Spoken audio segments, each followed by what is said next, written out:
Okay.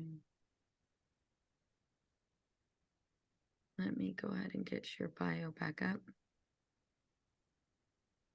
All right, here we go. Hey, ladies, welcome to the Empowered and Unapologetic podcast. I am your host, Veronica Cisneros. I'm going to tell you right now, grab a pen and paper because you are definitely going to want to take notes. Here's why. Today's guest has been investigating fraud for more than 25 years, but she didn't always want to be a forensic accountant. With the dream of one day being a prison warden, Tracy went to Marquette University in Milwaukee to get a criminology degree. A class on financial crime investigation reminded her how much she loved Encyclopedia Brown books as a kid. She continued her criminology degree, but added accounting and economics courses so that she could sit for the CPA exam. And here Tracy is, finding money in cases of corporate fraud, high net worth, divorce, and other financial shenanigans. So please help me by welcoming Tracy Coenen. Hey, Tracy. Hey, Veronica. I want to give myself a round of applause and give you a round of applause for doing that bio so perfectly. Thank you. So I'm super excited to have you on. You know, divorce is not a hot topic. It's not something any of us want to discuss, right? And at the same time, I think some of us take, ignorance is bliss to a whole nother level. And when things happen, when we purposely ignore the red flags, when we purposely ignore certain signs, we end up being in a position where we might be compromised in one way or another, right? So, well, you're right that divorce is not fun to talk about, right? No. It's not a happy topic, but I like to say that I am bringing the positive spin to it because in line with the title of your podcast, I am helping to empower women in the process of divorce, all surrounding money and helping them really get their arms around what's been going on with the money so that they can get a really fair settlement, get a better settlement in the divorce. Yes. And that to me is happy to talk about. Hell yeah. So tell me how exactly did you get into this field? Like, what about it intrigued you the most? I have always been interested in the criminal justice system and in investigating and crime and punishment and all that kind of stuff. And so that's why I went to school to get a criminology degree. I thought that that was really something that spoke to me and I could see myself having a career in that field. And so I took that elective called financial crime investigation, really just for fun, not thinking that there was a job there for me, but sure enough, there was a job there for me. So I went through a whole bunch more schooling and then became a traditional financial statement auditor for a couple of years, really learning how the accounting numbers work in the real world. And then I went into the specialty of forensic accounting and started doing these investigations. So where there's shenanigans with the money and people are moving money around, hiding money, stealing money, I get to dig into all the accounting and bank records and figure out the truth of what actually happened with that money.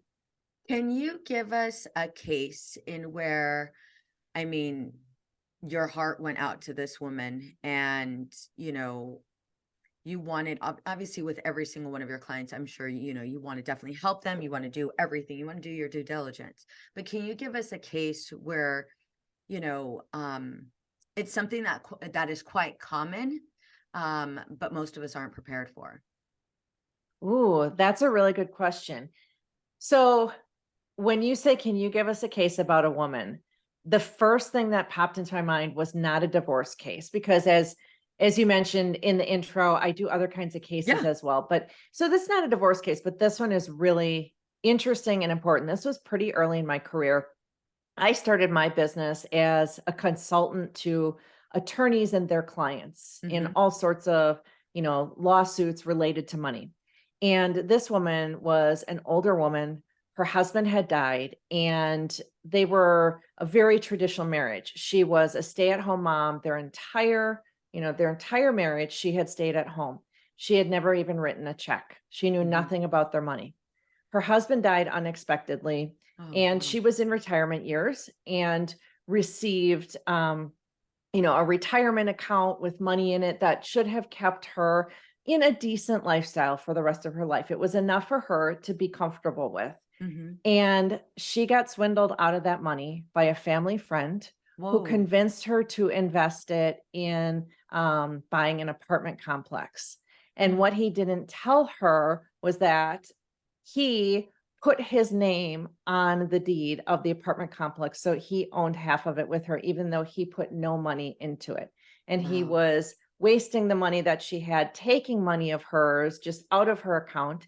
And so I worked on that case to help prove that she was the only one who put money into this deal, to prove what he did with all of her money. And we ended up getting her money back for her. Oh, And goodness. that was Oh, so goodness. gratifying. I mean, Mm-hmm. that case was life changing for her to get that money back for her, especially because she felt so ashamed. And I'm actually getting teary thinking about her, Yeah. because she said, my husband died and left me financially secure, and I lost all of this Everything. money. He never should have trusted me to touch this money. And Mm. that is so sad for her to have gone through that. But we got the money back for her. So, Yeah.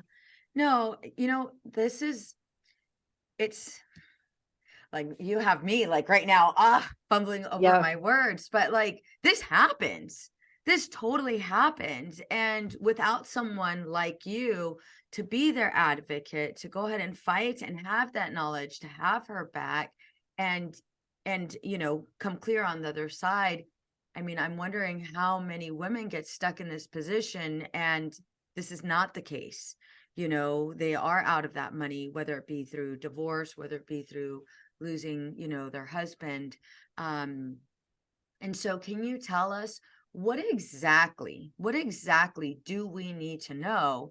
Not necessarily to prepare for the worst, but I mean, one quote I always go to, and it's from the movie Incredibles, Edna Mosley, she says, luck favors the prepared, and it is so true. So what are some things we need to know just to be prepared, to be educated, whatever you want to fill in the blank, right, to really help right. us out?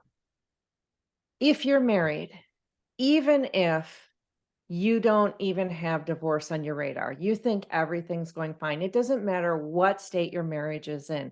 It is about being informed about your finances. Mm-hmm. In many, many, many marriages, one spouse takes care of the finances, Yeah. knows everything about it, and the other spouse knows nothing. In many cases, it is the husband who is still taking care of the money, whether we want to admit it or not. The stats say that's just the way Mm-hmm. it is. There are so many women in marriages where they don't know what's going on with the money. And it's nothing to be ashamed of, because it Yeah. is very common, and you trust your spouse. You trust him to take care of the money and to have your best interest at heart. But the problem that creates is he's not accountable to anyone. You don't know where that Yeah. money is. I mean, even just think about, what if your husband died tomorrow Mm-hmm. unexpectedly? You might not know, what banks do we have accounts at? Do we have investments anywhere? Is the mortgage going to get paid on the first of the month or not? Where is that money going to come from? Do I need to transfer money somewhere? Mm-hmm. Just being on top of those things for that kind of reason. If there was an emergency, you need to be on top of it. So it is all absolutely, as you said, about being prepared. And that being prepared is having information in your hands. So if you are the spouse who is not in charge of the money, now is the time when you go to your spouse and say, I'd like to start understanding more about our money. I'm concerned that if something were to happen to you, you were in a car accident, ended up in the hospital, God forbid you passed away, I want to be able to spend my time grieving you or caring for you in the hospital, Mm-hmm. not spend my time trying to scramble and figure out what's going on with the money. Absolutely. What would you say is one common mistake women make with not having this conversation?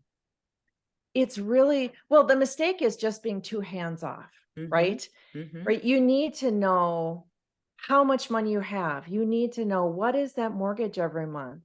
How much is coming in every month? You need that basic awareness of what's going on. And I like to say the easiest way on an ongoing basis to have that information is to take 5 to 10 minutes every month and look at your bank accounts and credit card accounts and Mm-hmm. investment accounts. Once you know where they are, you either get online access to them or you get paper statements, and you just take a peek at them. It doesn't take a lot for you to scan one bank statement, look at those transactions. You know your family. You Mm-hmm. know if money should have been spent at a hotel across town Mm-hmm. 3 weeks ago, right? Mm-hmm. Mm-hmm. Things I hate to talk about, kind of No, some of but the worst it's situations like with the it's true. fares and stuff, but those statements will many times have clues to things that are going on that you need to know about. Absolutely. So with this, one primary complaint that ends up coming up for women, I can even hear them saying it right now. Well, I'm not the financial breadwinner. I'm not the one that brings in the home or brings money into the home. And so, I do trust that everything will be fine and he manages the bills. I hear a lot of women say, I struggle to find worth with being a stay-at-home mom, but I love that you gave us that story, that this woman had no idea. And for her, bless her heart, for her to say, he should have never trusted me with the money. It's like, oh, like my immediate reaction is, oh dear, like, I wouldn't want anybody to think of themselves as less than, or I don't want them, or I as, know. not being able to be trustworthy, of this type of money. And so what are some key, indicators to look for, when, let's say, I'm looking at the bank statement, I'm looking at, different accounts. What are some key things to look for? Are we looking for patterns? Are we looking for maybe things that are out of sorts? What if our partner doesn't want to share with us the passwords to, all of the online, or any online access, I should say? Let's work our way backwards. Let's start with that. If our partner doesn't want to share Mm-hmm. passwords with us or Mm-hmm. share the online access, if your name is on an account, you have a Yep. right to have access to that account. You can call your bank and you can get a login of your own for that account. It's very Yep. rare that a bank would say, oh, there's only one login allowed to the account. Mm-mm. If that's the case and you're calling them, say, can you reset that password, please? Mm-hmm. And then you Mm-hmm. have the password. Absolutely. So Absolutely. if for some reason the online banking isn't an option, for whatever reason, something goes sideways with that, if your name is on an account, you can walk into a bank branch with your identification and you can get copies of the account statements there. You can get access there. So as long as your name is on an account, you have legal access to it. Yes, ma'am. If your name is not on the account, it's a different story because you don't have legal access to that. And if your spouse doesn't want you to have access to it, Mm-hmm. what you would have to do is go through the legal process to get access. And that would Yeah. be through the process of a divorce. Your attorney can issue subpoenas to the bank, which will get you access to those records. So that is the last question you asked. Going Yeah. before that, what do we look for if we were looking at bank accounts and credit card accounts? You're certainly going to look for charges that don't make any sense. Like I mentioned, the hotel, or, there might be, my husband would never go to that restaurant. What if your spouse, your partner, isn't very technologically inclined, but you Yeah. see a big charge at the Apple store or at Best Mhm. Buy? I would be questioning what that's for. I tell people to look at how many paychecks were deposited into the bank account Yeah. and what the amounts were. If you take the last year's worth of bank statements and count up how many paychecks were deposited into that, and if you know how many paychecks your spouse got, it's typically for most people 24 or 26. If you only saw 20 paychecks being deposited, you would know that some money has disappeared. Mm-hmm. And so I like to teach people really easy ways to look at their statements to find problems. It usually Absolutely. isn't complicated. Well, it's not. I think we have all of this buildup with regards to insecurities, with handling money, not being able to go ahead and log on to certain accounts, not having access or even asking for access. I find that a lot of women struggle with, feeling empowered to contact the bank and say, hey, you know what? I don't have login access. Can you go ahead and reset it, so that I can go ahead and log in? I mean, although it sounds very, very easy, building up, maybe that self-esteem to go ahead and pick up the phone and make that call, because like you mentioned, none of us are promised tomorrow. None of us are promised tomorrow. And with that being said, it is very important, for us to at least have some form of knowledge, especially if we have kids. And then it's not necessarily that, we're not all looking for any form of deception. And this, in so many ways, is a form of protecting you as well as your children, you know? That is for sure. I do recommend to women who are stay-at-home moms who don't have incomes of their own, that if they can have a bank account of their own with money Mhm. in it of their own, that that is really helpful. And I'm not necessarily talking about a secret account. Yeah. I hope that you wouldn't have to have a secret account, although there are situations maybe where there was abuse involved and things like that, where it would Mhm. have to be secret. But if we're talking about the typical marriage, I would hope that you and your husband could have, each separate money, a certain amount of money each month that you get to spend as you choose, because I think it's important to be able to have some control over your own money, to be able to set money aside for things that you think are important, that you want to do for yourself, et cetera. Absolutely. What would you say is a common problem clients run into prior to coming to you? When people are getting divorced and they're trying to sort out the money, the most common problem is, where the heck do I start? Yes. Again, especially if Yes. you haven't been involved in the money, Mhm. where do you start? And I know to some people this might sound silly, but when I say to a client, you need to get all your bank statements, what sounds silly is the idea that that client might say, how do I do that? Yeah. But it is not silly at all, and it Mm-mm. is very, very common that they don't know where to start. And so part of my work is educating my clients on, where do you get these statements? How do you get them? What do you do with them once you have them? Yeah. So that's a really common problem. Wow. The other thing that I wanted to make sure I hit on is you mentioned so I'm looking for, like, I don't know why I'm fumbling with my word right now. I want to say this and it's right there. Financial infidelity. Tell me more about that. Yes. Financial infidelity encompasses any lies that you tell your partner about the money. It could include, lying about how much you make or where you're spending money. It Mhm. could be secret spending that you're doing, maybe spending outside of agreements that you have. Couples typically have agreements that say we won't spend more than X dollars Yep. without talking about it. And Yep. so going against that agreement would be Mhm. financial infidelity. Hiding money. So think about anything that involves dishonesty with the money. And now, of course, I get asked, well, what about when I go and buy that pair of shoes that I don't really need and I hide them in the back of the closet from my husband? Here's how I approach things like that. I love that How you mad bring would this up. how mad would your husband be about that? So for my husband, he'd be like, "Oh gosh, you didn't need a pair of shoes." Like, Mhm. okay, so then, but he wouldn't get mad at me, and it's Mm-mm. not going to be a huge thing. But if you have a spouse who is really adamant that we be super open with all spending, and you've agreed to do that with him, then hiding that pair of shoes is probably a problem in your marriage. Okay, so that's a small expenditure. That's how I sort of designate whether that's a big deal or not. When it gets to the bigger purchases that you're hiding, when it gets to you bought 10 pairs of shoes and hid them Yeah, in the closet, definitely a problem. absolutely. Uh, So, if there is any form of financial infidelity, what do the listeners do? What can they do?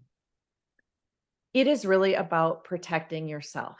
So Mhm. again, I go back to getting information.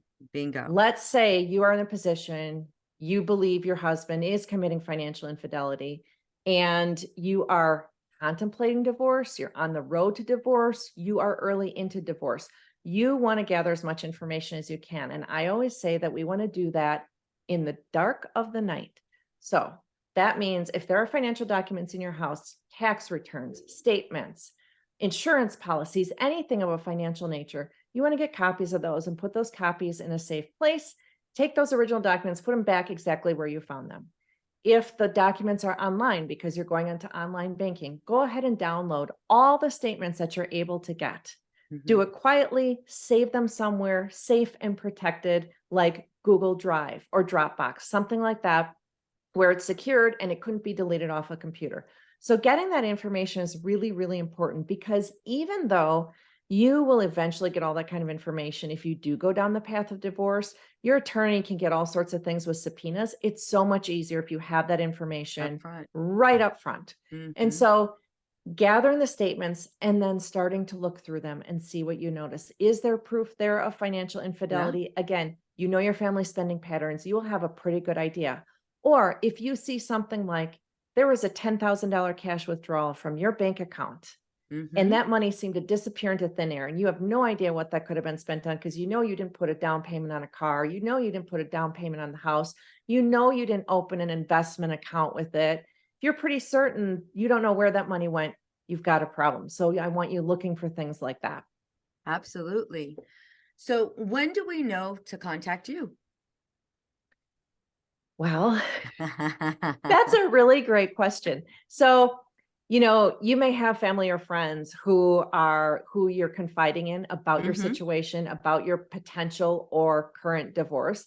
And if you start talking about, I'm really concerned that there might be hidden money. I'm concerned that there might be secret spending. Someone might say to you, you need a forensic accountant, Mm-hmm. right? A forensic accountant is really an awesome resource in your divorce, but the drawback is that it's really expensive. Mm-hmm. And so I only do probably about 3 to 4 divorces a year as a consultant helping people. My time is limited. I had a lot of requests for help from people that I just couldn't help because I don't have enough time and resources. Mm-hmm. And so I created the Divorce Money Guide Beautiful. as a do-it-yourself tool for people. And guess what? 95% of people in divorce probably can't afford a forensic accountant and probably don't need one because it's not usually that complicated. These people who are hiding money from their spouses, in most of the cases, it's not really a complicated scheme that they use. They do it pretty openly, especially in the scenarios where their spouse isn't looking at the statements because they know they don't have to be tricky about it. Nobody's Mm-hmm. looking. Nobody's looking. So with the Divorce Money Guide, I can walk you through what is the financial part of your divorce? What financial documents do you need? How do you get them? And what can you look for in them? And how do you put that all together? If you do have to go to court someday to prove that your spouse spent $25,000 of your family's money on an affair partner, how would you prove that to the court? Yep. So that's what I walk people through. Can you give us a success story from somebody who's used this guide and it has helped them? Oh, absolutely. I've got someone who used it really early on when we were kind of in our beta testing. And so let me just tell you what the guide is. It Mhm. is videos, it's an ebook, worksheets, checklists that walk you through it. Okay. So you So go this through is at your like own full pace. on. This is like a It full is on blueprint. it is full I on. love it. It's 10 steps, but be assured you don't actually have to do all the steps if you don't want to. And you can skip around steps. I know that that sounds crazy coming from an accountant saying you can do the steps in different order, but you can. So in the beta testing phase, we had someone who went through the whole process and she already knew that her husband had been having affairs, but she went Mm. through the process to use the framework to go through her account statements and find those transactions and find that proof of specifically what was being spent on these affair partners. She found through going through the Divorce Money Guide that he had liquidated money out of a retirement account that she didn't Wow. know about, and that's really important. She got a much better understanding of what was going on with their tax returns because tax returns are super, super scary because they're ugly forms. So many They've got a lot pages. of crap on them, too many Mm-hmm. pages. But I break it down for you and show you exactly which lines you should look at and what you could learn from those lines. And so she went through all of that and was able to put together a list of transactions, total them all up to present to her attorney to say, can we get some of this money back? Now, fighting for that money and getting it back is not always easy, Mm-hmm. but she had the information she knew. And Bingo. she said knowing what happened was really helpful to her. Like Yeah. she just needed to know how much is gone on these affairs. Mm-hmm. I think another thing, like just as you're describing this guide, another thing that comes up for me is the amount of confidence a woman would have being able to present all of this paperwork to her attorney, so that whatever needs to be rectified, whatever the process is going to look like, not only does she feel prepared, but she sort of feels armed, right? And I think that's one thing that often troubles a lot of women is, I can't tell you how many women that I've had here in my office that ended up going through the divorce process. And every single one of them has said, Veronica, I just didn't even want anything. I just wanted to be done with it. I just wanted to be done with it. And, through us working together towards, let's say after a couple sessions, they're like, well, shit. I didn't even want to deal with him anymore. I just gave him the house. I didn't even want to deal with it anymore. Oh, I didn't even, yeah, I didn't want to deal with it anymore. So I just wanted our kids. That's it. So I was willing to go ahead and give him anything because they were so overwhelmed. They were so frustrated. They felt so defeated already. So, having this reminder that they never looked at their bank accounts, they never knew, what accounts existed, it had become even more overwhelming. So in the end, they were struggling with this heightened level of depression because they felt completely defeated. They weren't armed with any of these tools. And so this is why I'm really glad someone such as yourself that takes a great deal of pride in her work is willing to go ahead and really help women out there with this blueprint and this knowledge to go in and feel empowered and even fight what's rightfully theirs. I think that's so important. I'm so glad to hear that you're doing this. you hit the nail on the head about preparing for battle. The divorce can be a battle, and I've seen Mhm. so many times these guys will use the kids as a bargaining chip and say, I'm going to take the kids away Mhm. from you unless you Mhm. walk away from the house and the retirement account. Bingo. And what I have to say is the court system has major flaws, but it is there to protect you. A judge is not going to let him take the house and the retirement account and give you nothing. It is not going to happen, but you have to stand up for yourself. Mhm. And so hopefully I can empower women Yeah, to stand up for themselves and fight, because remember, the settlement you get in your divorce can have really long lasting impacts on you. absolutely. It can, you know, it can Mhm. be the difference between you being able to retire someday Yeah, or not. Like absolutely. you touched on something really great. You talked about feelings of shame, Mhm. betrayal, insecurity, Mhm. overwhelm. These are so common in divorce. I actually have the 5 secret thieves of divorce that I talk about, and those are in there. Yay! And we talk about overcoming them in my new book. Kind of the book is kind of the intro to the divorce money guide, and it goes through the story of Jackie and her divorce and overcoming these secret thieves, because it is a huge problem. I love that. I appreciate you sharing, the outcome, the divorce decree ends up having long-term results. I can't tell you how many women, have come into my office and their biggest struggle is, birthdays coming up. My kids' birthdays are coming up and I can't compete with my husband. Right. Here I am purchasing this item for my child and meanwhile, Disney my ex, dad. bingo, my ex looks like Disney dad. And, I bought them, maybe a hamster. Meanwhile, he's buying them, and their friends trips to Disneyland. And, we're going out and it's all of my friends going out. And I got a limo and it's like, and here I am, I have my love to offer, but feeling like that's not even enough. And it's Right. because they were not armed with, the confidence or the skill, to pursue I'm pursue not only what is the word that I want to say? Fairness. I Bingo. hope the word you're looking Bingo. for is fairness. And that's what this Yes. is all about. So, when I'm posting on social media, talking about my work, talking about tips for women to hold their Mhm. husbands financially accountable and things like Bingo. that, I get some hate on the Yeah. socials from guys saying, oh, women are just out to take all the money away from men. They're trying to steal from their exes and all this kind of stuff. It is not about that. It Mm-mm. is about being fair. And Mhm. so, what I was seeing over and over in cases is a woman going to her divorce attorney saying, I'm worried about what's going on with the money. I don't Yeah. know if he's hidden any money. I don't even know what's been going on with the money. I need to know what's going on. And the divorce attorney says, okay, you need to hire a forensic accountant. That's going to cost you $10,000 or $15,000. And she says, well, gosh, I can't afford that. And the attorney will say, well, then I'm sorry. There's not really much we can Yep. do about this. You're going to get what you're going to get. And I said, absolutely not. I am not okay with that. I want to give a tool so that people can look into the numbers themselves. They don't have to be an accountant to be able to do this. I wanted to make it a way that you could walk through the steps really easily and get at least some level of comfort of what's been going on with the money. No, I love that. I love that. And I love that you mentioned the word fair.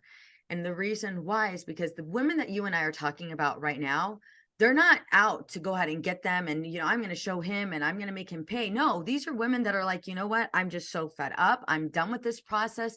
I just want my kids. I just want my kids. And ultimately, they get the short end of the stick, and it's not fair, and they end up spending less time with their kids because of the amount of work that they need to do in different areas, when money was rightfully supposed to be given to them or shared with them, however you Right. want to put it. And so I'm so glad that this is out there. I'm so glad that there's a guide. So how do we get this guide? So, what you're going to do is go to the page that I have set up for your Mm-hmm. listeners on my website. So, I'm so my excited. website is fraudcoach.com because I am your fraud coach during your Mm-hmm. divorce. And there's a landing page there for your listeners. It's fraudcoach.com/EAU, like empowered and unapologetic. Mm-hmm. So, fraudcoach.com/EAU. And what you're going to see there is a little quiz that you can take if you are concerned about whether there might be financial fraud in your marriage. You're going to take about 3 minutes to answer the questions, and I'm going to tell you whether or not you need to be worried. You're going Mm-hmm. to see my new book there, Find Me the Yes. Money, Take Control, Uncover the Truth, and Win the Money You Deserve in Your Divorce. And you're going to see the divorce money guide there. I love it. I love it. How can we find you on social media? I am on Instagram and TikTok as Divorce Money Guide. Nice. Thank you so very much for coming on and providing us with education. I know there's a lot women need to go ahead and think about. Definitely take her quiz. I'm going to tell you right now, do not get off this podcast episode without taking the quiz. And it's not that we're preparing you for, doomsday. We're not. It is better for you to be educated and well equipped with information instead of being surprised. And I'm going to tell you right Exactly. now, it's not a great surprise. I mean, you and I both have heard probably some horrible stories, Yes. that women have had to endure. So again, thank you so much for coming on and providing us with this education and just the work that you do. For those of you guys that are just listening right now, she literally lights up when she talks about her clients and just like lights up about the steps and the guide, and definitely take this quiz. Don't miss out. Thank you again, Tracy. Thanks for having me.